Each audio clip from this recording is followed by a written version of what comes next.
As diplomatic relations between Cuba and the United States improve, we wanted to look at the political philosophy behind the long-embargoed nation. Cuba is one of the last communist dictatorships left in the world, and since extreme anti-communist sentiments in the mid-20th century, the philosophy has been a regular fixture in political discussions. So we wanted to know, what exactly is communism? Well, there are a number of overlapping philosophies and socioeconomic systems that can be described as communist in nature.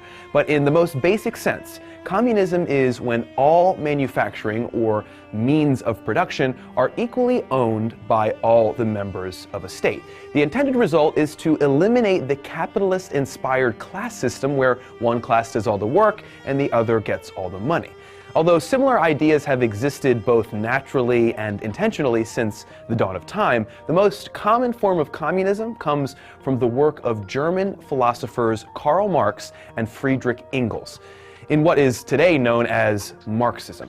In particular, Marxism is focused on the exploitation of the worker. It's based on the idea that any profit generated by the worker but instead goes to the business owner is a form of inequality and should be abolished. In recent history, several countries, including the USSR, China, Vietnam, and Cuba, have attempted to institute their own versions of communism.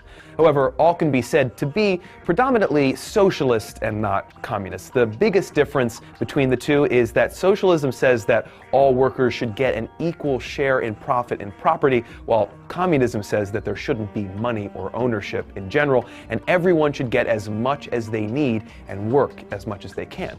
Unfortunately, attempts to achieve this political philosophy have led to lower standards of living, government corruption, and in the case of the USSR, total collapse and failure. A number of reasons have been put forth as to why communism hasn't worked out historically. But the strongest criticism of the philosophy is that communism removes the incentive for people to work harder than they absolutely have to. It also leads to resentment of those who work less hard but receive the same. In general, communism is described as being great in theory while disastrous in practice. And the state of the world seems to agree with that assessment. If you'd like to learn more about political theory, make sure you check out these videos on libertarianism and anarchy. Make sure to subscribe for more and let us know what you'd like us to cover next on our Facebook and Twitter pages. There are links in the description. Thanks for watching, and please subscribe.